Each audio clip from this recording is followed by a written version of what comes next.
Welcome back to my channel. If you're new here, then click on the subscribe button because you will find my videos intriguing. Like and don't forget to be part of the conversation by simply sharing your views and opinion in the comment section down below. Let's now get into today's video. Many are the times that palm color people get surprised at why the black community is so angry, just like they call it. Now, little have many palm color people taken time to understand why, but are so quick at tagging black people as angry people. But in this video, a palm color woman schools her fellow palm color people the reasons why us black people seem ever angry. Now, she highlights very good points in this video, mentioning the reasons why there seem to be so much anger within the black community. More reason you need to stick around and watch the video until the very end. Could the black community be angry for no reason? Of course not. I mean, who does that? Who could get angry without a reason? But we are looking at all the centuries of terror that palm color people have put the black community through. In short, it's all kind of terror that the black community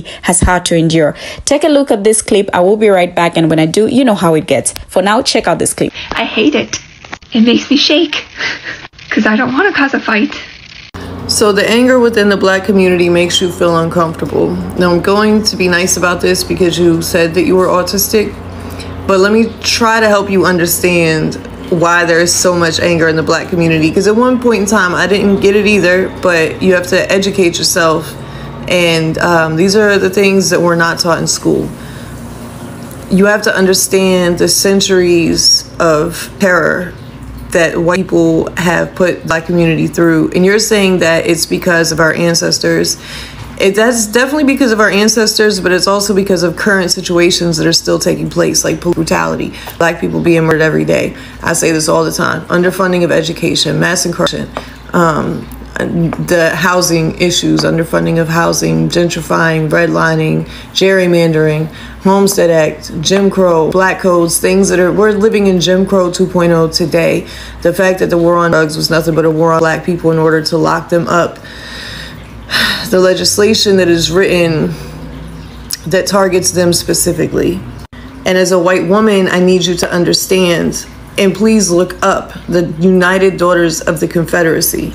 If you want to know why the black community is white women specifically, especially black women hating white women, look up the United Daughters of the Confederacy. They have every reason to be as angry as they are. Like, the United Daughters of the Confederacy is the reason our education system is so whitewashed. They're the reason we have statues of Robert E. Lee and Confederate traitors posted as heroes.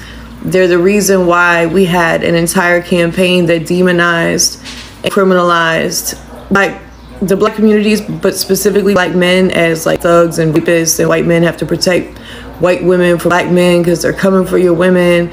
So that led to things like, if a black man just so much as looked at a white woman, actually he didn't even have to look at her, the white woman just had to say, he looked at me and made me feel uncomfortable, and that black man could be burned alive, could be in prison, could be hung, his house could be burned down. I mean, all kinds of brutal terror that they endured. The fear of even going to school, like the lack of education, because so many black people were scared to even go to school because they didn't want to be hung on the way to school, or attacked, beat up, you know, arrested for whatever, get hit with whatever. It is the racism in America that is still going on today. It's the consistent police brutality. I would suggest that you read the book called The New Jim Crow by Michelle Alexander. It is an excellent book, and it is an excellent sort of like introductory into understanding a wide array of things that are taking place in America today that are racist, that are literal Jim Crow 2.0. Modern day Jim Crow is what we're dealing with. You don't think that after 400 plus years of dealing with white supremacy, being oppressed, being beat down, being murdered, being denied resources, being denied education, being denied jobs, being denied entry into college, being denied everything simply because of the color of their skin. The fact that people's skin is literally weaponized against them every single day by the police department, which started as slave patrol and still functions as slave patrol to this day. There are a lot of reasons why the black community has every single right to be angry with us white people. So you're saying that you feel uncomfortable, and I hear you on that, but Take that uncomfortability and turn it into anger. Take that uncomfortability and turn it into a rage that causes you to become an anti-white person. Become a part of the solution. Sitting around and feeling uncomfortable and feeling like, but I didn't do it, my aunts, that doesn't mean shit. We live in a white supremacist system. We live in a racist society. We have privilege, and the best way that we can show that we care at all is to use our privilege to combat supremacy. So don't sit around feeling uncomfortable, because that's not going to solve anything for anybody. The best thing you can do is let that make you fucking angry, and let that anger spark a flame and become an anti-racist white person. Educate yourself and start educating other white people. Start learning and understanding, because if you knew and you understood, you probably could have handled that situation with that woman a whole lot better if you had some insight into why she might be so angry. And you could have just let her have her way and just walked away, because you would have understood that her anger, though it might not have anything to do with you directly, but it does. Because just like the color of their skin is weaponized against them, people black, they don't look at us and know if racist or not. They have to just assume. I think it was Muhammad Ali, I think, that made an analogy of snakes. Like if you've got, like, say 1,000 snakes or 10,000 snakes, something like that. If you have like 10,000 snakes coming at you and they're all venomous and they're all bad, except 1,000, are you really going to sit there and try to sift through and figure out which 1,000 snakes aren't that bad? No, you're going to assume that they're all going to you. It's kind of the same thing with white people in the system. They don't know if we're racist or not. They don't know if we're anti-racist, so they just assume, and you have to understand why they assume for their safety. Like, just please get the book. If you have any questions, feel free to reach out to me. I'd definitely be more than happy to talk to you. But feeling uncomfortable ain't gonna do nothing. We gotta put some action behind it. Become a part of, like, the solution. Don't stay in the problem.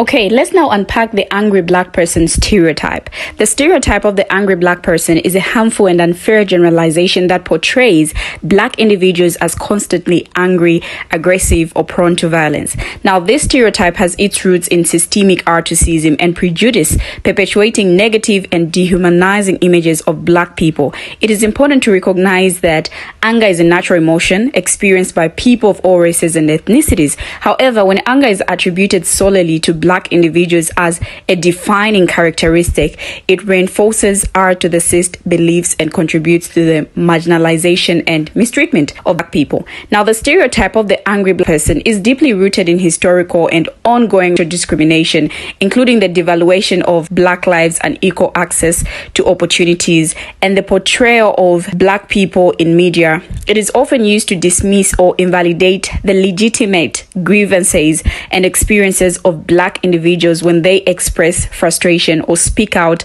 against injustice. It is crucial to challenge and reject stereotypes like the angry black person by promoting inclusivity, empathy, and understanding. Recognizing the diversity and complexity of individuals within any racial or ethnic group is essential for combating stereotypes and promoting equality.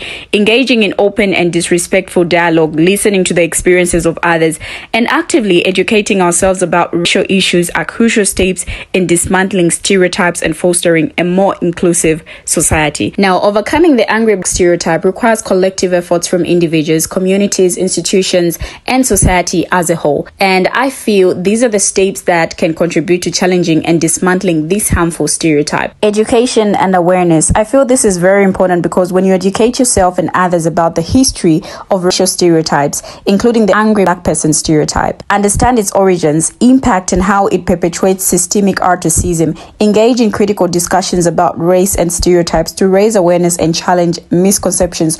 This can really help you, especially for the palm color people who think that people are just angry for no reason. Black people are always angry. Self-reflection and empathy. Examine your own biases and assumptions about race. Reflect on how stereotypes, including the angry black person stereotype, may have influenced your perceptions and attitudes. Cultivate empathy by actively listening to the experiences and perspectives of Black individuals without judgment, amplify diverse voices, encourage and support diverse representation in media, literature, and other forms of storytelling, seek out and promote narratives that depict the complexity and humanity of Black individuals, showcasing a range of emotions, experiences, and perspectives beyond stereotypes. Engage in inclusive dialogue, foster open and respectful conversations about race and stereotypes, encourage active listening, empathy, and understanding, create safe spaces where people can share their experiences and challenge stereotypes without fear of judgment or reprisal. Advocate for social justice, stand up against social injustice and discrimination, support organizations and initiatives that fight against systemic racism